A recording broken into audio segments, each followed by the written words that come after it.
घुमाया गया पूरे बनारस में। संत कबीर जिनकी ये भूमि है, जिन्होंने यहां क्रांति का आगाज किया, जिन्होंने उस समय आडंबर को गहरी चोट दी। देखिए आज हम उनके नाम ले रहे हैं, उनको मान रहे हैं, पूज रहे हैं, तो ये सब क्या है? ये सब सच्चाई के खिलाफ उठने वाली आवाज और समानता के लिए लड़ने वाले लोग जो ईमानदारी से लड़े, जो सिद्धांतिक रहे, उनको कोई डिगा नहीं पाया। छत्रपति शिवाजी महाराज, राष्ट्रपिता महात्मा ज्योतिबा फूले, आप जानते हैं महात्मा ज्योतिबा फूले नंबर 1 के इंजीनियर थे, नंबर 1 के। पैसे की कोई कमी नहीं थी कि धन की कमी हो, नहीं। बस एक बात चुभी कि ब्राह्मण दोस्त के यहाँ शादी में खाना खाने गए थे, तो वहां से खाने से उठा दिया, ये कहकर ये शूद्र है। तो महात्मा ज्योतिबा फूले ने सोचा, यार जब तेरे साथ ये स्थिति है तो वो जो यहाँ पर असलियत छूता उनकी क्या हालत होती होगी। और तब इस सब कुछ त्याग करके इस आंदोलन में अपना सब कुछ न्यौछावर कर दिया। आज उन्हीं की बदौलत है कि हम सब लोग खड़े हुए हैं। माता सावित्रीबाई फुले, अगर भारत में महिलाओं के लिए कोई भगवान है, सबसे पहले कोई भगवान है, तो उसका नाम माता सावित्रीबाई फुले है।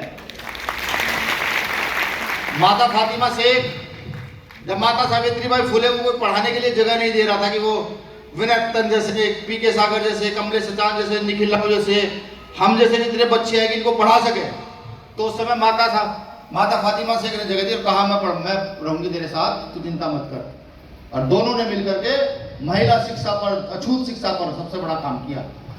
बिरसा मुंडा को जानते हैं, जल जमीन के रक्षक, आज इनको भगवान कहा जाता है। उसकी एक बहुत मजबूत लड़ाई इन्होंने लड़ी। तथागत बुद्ध के विषय में तो कुछ कह नहीं सकता, ये सारी भूमि बुद्ध की है। कि आपको कितना क्रोध आ रहा हो, कभी आजमाइएगा, आपका मन कितना दुखी हो, आप परेशान हो, आप आत्महत्या की ओर जा रहे हो, तो आप बुद्ध का एक पेज पढ़ लीजिएगा, सिर्फ एक पेज। आपके मन के जितने विकार हैं वो सब दूर हो जाएंगे। डर, भय, क्रोध, गुस्सा, जो भी कुछ होगा वो सब मिनटों में दूर हो जाएगा।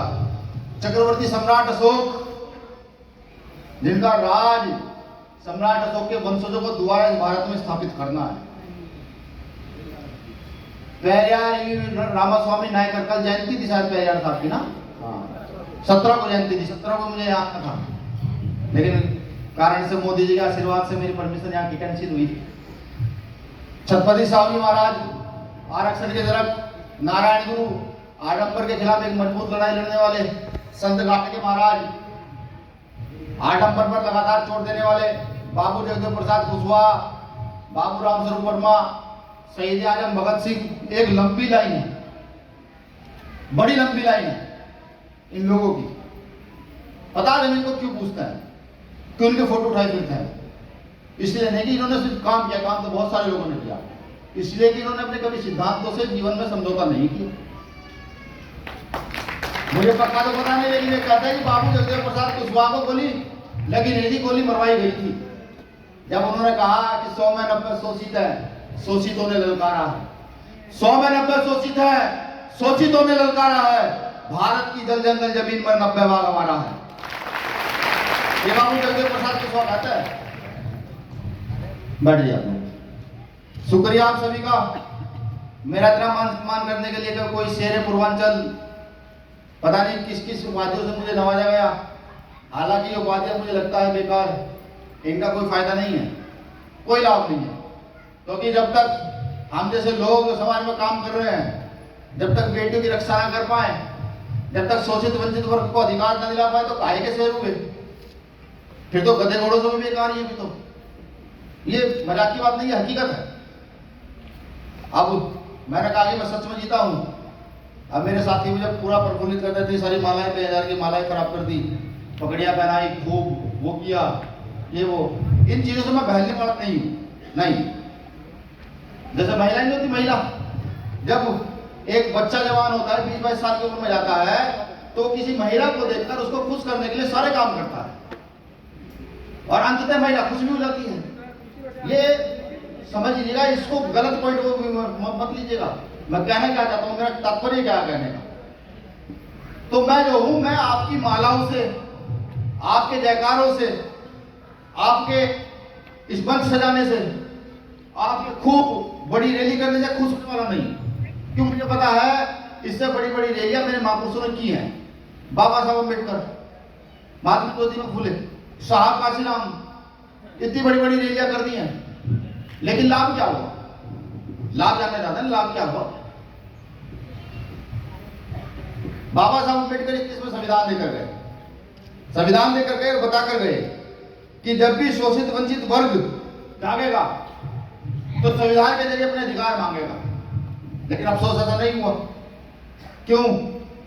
अभी बलिया का मामला है, एक बच्चे को चक्कों से गोद गोद कर मारा गया, 30 साल के लगभग उसकी मरती, 26-30 साल, चक्कू से गोद गोद कर उसको मारा गया। कितने लोगों को जानकारी आज खड़े करके मत से बताइएगा, जिनको जानकारी वो बताइएगा। अगर मैं भी रेशो निकालूं मैथ के अनुसार, मुश्किल से 2 या 3% लोगों को जानकारी जो यहां बैठे हैं कि उसको चक्कू से गोद गोद करके मारा गया। शर्म तो तब आती है एक बच्चे की चक्कू से गोद कर हत्या कर जाती है, और उस समाज के लोग, बुद्धिजीवी लोग वीडियो छोड़ते हैं कि पुलिस प्रशासन सुधरे, जिन लोगों ने ये काम नहीं किया उनको जेल ना भेजे। उनके मुंह से एक बार ये नहीं निकलता कि जिन लोगों ने इस बच्चे की हत्या की है चक्कू से गोद गोद करके, वो गलत है, उनको जेल भेज देना चाहिए, उनको फांसी की सजा देनी चाहिए। ये नहीं निकलता। तब भी अगर जैसे व्यक्ति को शर्म आती है कि भारत किशोर दिशा में है। चलिए अपनी बात शुरू करता हूं। साथियों, महलों से खंडरों का रास्ता हो जाएगा, हमसे तो उलझेगा फना हो जाएगा। साथियों, महलों से खंडरों का वास्ता हो जाएगा, हमसे जो उलझेगा फना हो जाएगा। हम जानते हैं हुनर अपना, हम जानते हैं हुनर अपना, जिस ओर बह निकलेंगे उस ओर रास्ता हो जाएगा, उस ओर रास्ता हो जाएगा।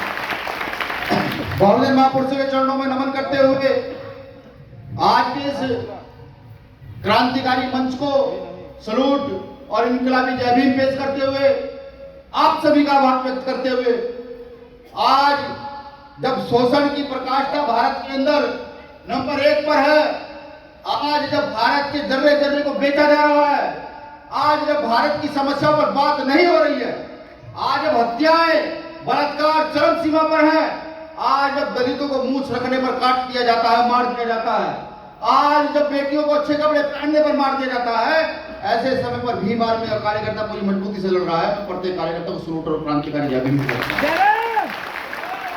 मेरा वो कार्यकर्ता जो गोल दिखा रहा है, जेल जा रहा है, डंडे खा रहा है, नहीं डर रहा, वो कह रहा है कुछ कम कर दे जितना, लेकिन मैं लड़ूंगा। अभी कल की घटना, परसों की घटना है, कल जब मैं सहारनपुर से चला, उससे पहले भाई चंद्रशेखर आजाद जी पर हमला हुआ। ये लगातार हमले भीम आर्मी पर बढ़ रहे हैं। एक प्रिंट मीडिया के व्यक्ति को शर्म आई, उसने एक बार में लिखा, आखिर ये भीम आर्मी के कार्यकर्ताओं पर भी लगातार हमले बढ़ क्यों रहे हैं?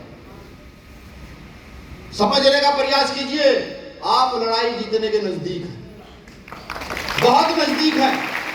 वो लोग घबरा गए हैं, वो डर गए हैं कि ये वो समाज जो शोषित वंचित है, ये कहीं पूर्ण रूप से जाग गया तो ये इस देश का तख्ता उलट पलट कर देगा।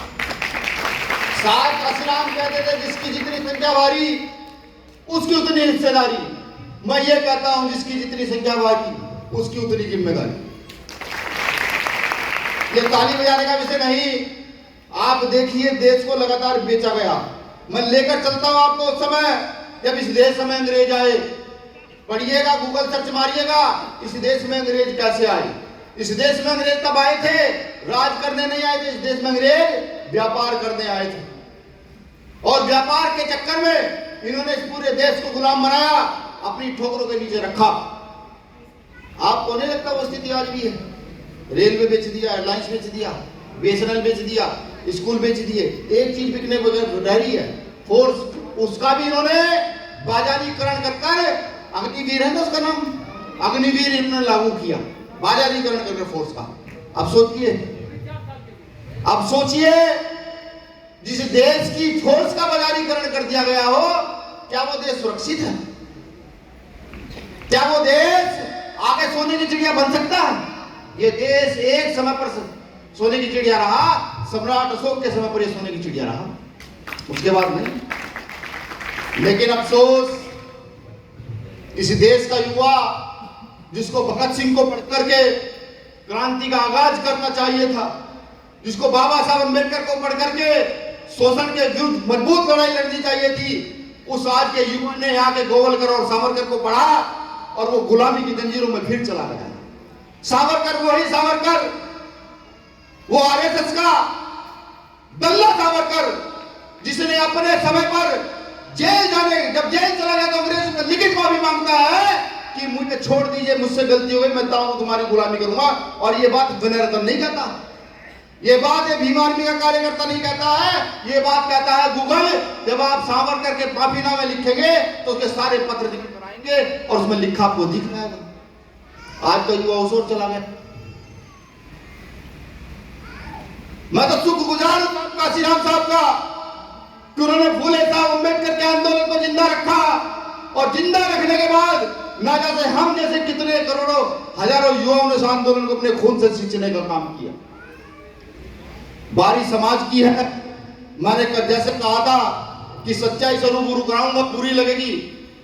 मैं उसके लिए पहले ही क्षमा मांग चुका हूं, एक बार फिर कह दूं, मैं शुक्रगुजार हूं साहब काशीराम का, हमारे जैसे लाखों हजारों युवाओं को इस आंदोलन का हिस्सा उन्होंने बनाया। लेकिन अफसोस, 26 जनवरी सन 1950 को बाबा साहब अम्बेडकर भारतीय संविधान के रूप में आपकी बेड़ियां काटकर तोड़कर जाते हैं और कहकर जाते हैं कि जिस दिन तुम्हारी समझ आ जाए, इस देश की व्यवस्था अपने हाथ में ले लेना और यहां समता समानता का राज स्थापित कर देना। अफसोस, इस देश की सबसे बड़ी आबादी, अफसोस इस देश की वो आबादी आज सर्वहारा आबादी है। अफसोस, यहाँ का किसान मजदूर वर्ग जो इस देश की रीढ़ है, जो अगर 24 घंटे काम ना करे तो इस देश में वो जो लोग एसी के कमरों में बैठकर मोटे मोटे पेट करे बैठे हैं, वो भीख मांगने की नौबत आ जाएगी। वो लोग जिनकी हम टट्टी साफ करते हैं, जिनके घर साफ करते हैं, उन लोगों के घरों में बदबू का आतंक फैल जाएगा अगर हम 24 घंटे काम न करें। वो लोग जिन्होंने अपना सब कुछ इस देश को दिया, वो लोग जो आज भी कमर तोड़ मेहनत करते हैं, वो लोग सुधरने के लिए तैयार नहीं है। उनकी बेटियों के साथ गलत होता है, आंख बंद कर 4 दिन रोते हैं, 5वें दिन फिर भूल जाते हैं। उनके साथ गलत होता है, फिर भूल जाते हैं। बेटों के साथ गलत होता है, बेटों के साथ गलत होता है, फिर भूल जाते हैं। अभी कुछ साथी मुझे बता रहे थे कि बस्ती में जो घटना हुई है, वहां कोई मंत्री है, उस समाज का मंत्री है, तो वो अपने लोगों की मदद कर रहा है। अभी तो मध्य प्रदेश में घटना होती है, कहते हैं साहब उनका मिश्रा जी मंत्री है, फलाने जी मंत्री है, शिक्षा मंत्री है, वो उनकी मदद कर उनके खिलाफ बोलते। मैंने कहा मैं क्यों बोलूं, मैं क्यों बोलूं? जब मेरा समाज निकम्मा हो चुका है, नकारा हो चुका है, तो मैं दूसरे पर दोष क्यों दूं? मैं जानता हूं कि बहुत संख्यक समाज अगर एक बार एक जगह इकट्ठा होकर के इस व्यवस्था बदलने की लड़ाई को फूले साहब अम्बेडकर की विचारधारा वाले लोगों को स्थापित कर दे, तो ये जो मिश्रा पिछड़ा जो मूछे काटते हैं, हत्या करते हैं, ये मैं किसी एक जाति को नहीं कह रहा, मैं उन लोगों को कह रहा हूं जिनके नाम के सामने लगा होता है, जो हमारे मुंह पर पेशाब करते हैं। इनकी औकात है, इनकी हैसियत है कि तू कह जाए, है इनकी हिम्मत। लेकिन नहीं, मेरा समाज साल के 5 साल तक लगातार जी तोड़ कमर तोड़ मेहनत करता है, पिटता है, छिटता है, जेलों में जाता है, थानों में लुटता है, पुलिस वालों में पिटता है, और फिर 5 साल के बाद जब चुनाव आता है तो रात को आंखें बंद कर एक वो इतना सा जिसमें लाल पानी आता है वो पकड़ लेता है, और वो मांस का टुकड़ा पकड़कर वो 5 साल का शोषण भूल जाता है उसे एक रात के लिए, और अगले दिन जाकर के जो उसकी संपूर्ण ताकत होती है, वोट की ताकत, उसको फिर उन्हीं को दे देता है, उन्हीं के हाथ में सत्ता भिजवा देता है, और फिर 5 साल होता है। बताइए गलत कौन हुआ? गलत हम लोग हुए या वो लोग हुए जो लगातार शोषण कर रहे हैं? आप जानते हैं इस देश की सिर्फ 2 समस्या, तीसरी कोई समस्या नहीं है। इस देश की 2 समस्या क्या है कि यहाँ का जवान जो वर्दी पहन कर बॉर्डर पर वर्दी पहन कर आपके जिले में ड्यूटी कर रहा है, और यहाँ का किसान मजदूर जो अपने खेत में और सड़कों पर काम कर रहा है, उसकी एक समस्या है कि उसके बच्चे की पढ़ाई सही से हो जाए। जब उसका बच्चा बीमार हो तो उसे चिंता ना हो कि इसका इलाज कैसे होगा। ये 2 समस्या मैं मानता हूं भारत की है, और मुझ जैसा व्यक्ति है, मेरी विचारधारा वाला व्यक्ति कभी इस देश की व्यवस्था पर बैठा तो इस देश की सबसे पहले शिक्षा और चिकित्सा का एकीकरण कर दिखाए कि उस डीएम का बेटा, उस मंत्री मुख्यमंत्री का बेटा भी उस प्राइमरी स्कूल में पढ़ेगा जिसमें आपका और मेरा बेटा पढ़ेगा। देखिए समस्या कैसे दूर नहीं हो रहा। भारत की मैंने कहा समस्याओं पर काम नहीं हो रहा, भारत की जातियों पर काम हो रहा है, मजबूती से हो रहा है और आज से नहीं कई हजार साल से हो रहा है।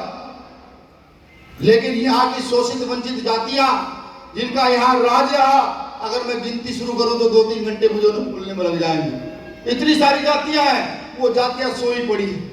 कुछ लोग अपने राजनीतिक लाभ के लिए अपने समाज को पूरे को बेच देते हैं, कुछ लोग अपने चंद आर्थिक और सामाजिक लाभ के लिए बेच देते हैं। वो भविष्य नहीं देखते कि भविष्य कहाँ है, किस ओर भविष्य जा रहा है।